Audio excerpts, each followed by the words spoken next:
Hi, my name's Tim Bertelsman, and like you, I'm an evidence-based chiropractor who cares about good clinical outcomes. And when those outcomes don't happen, it hurts. About 10 years ago, I had a patient, Mary Garcia. I can say her name because it was pre-HIPAA. Mary came in with a rotator cuff problem, and I diagnosed her with impingement. I treated Mary with the best care that I knew how, and after about 4 visits, Mary didn't show up. I went to the front desk and asked, "Where's Mary?" And Debbie said, "Mary called in. She said she's not feeling better, she's not coming back, and she's going to see her doctor." And for those of you who have felt that sting, you know that it hurts.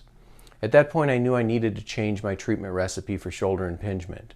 So we dove into the literature and mined out the best practices. We talked to the experts in the field, and we did everything that we could find to define a new best practice recipe. And I learned a couple of things.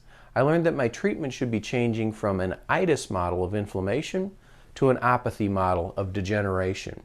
We learned that inflammation goes away after 3 or 4 days, and at that point we need to stimulate a controlled inflammatory reaction as opposed to suppressing one.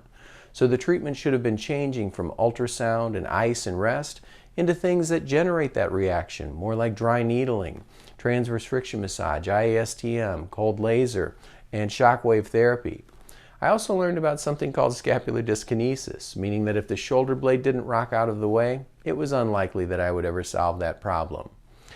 I also was inspired to create more protocols than shoulder impingement syndrome. So our team dove into the literature and mined out best practices for other conditions. We realized we needed help. So we recruited the best and brightest minds in the fields of sports injuries, orthopedics, neurology, rehab, radiology. And that group of experts helped us put together best practice protocols for more than 105 conditions. We now know there's a vast difference between treating someone and applying best practices. It's kind of like baking cookies. Everybody uses similar ingredients, but the outcome is very different. So we start with the best ingredients, the best practices from the literature.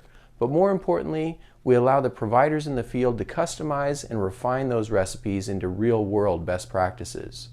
Those recipes are now used and refined by more than 2,000 providers throughout the world, and we'd love for you to be part of that elite network. I look forward to talking to you in the future.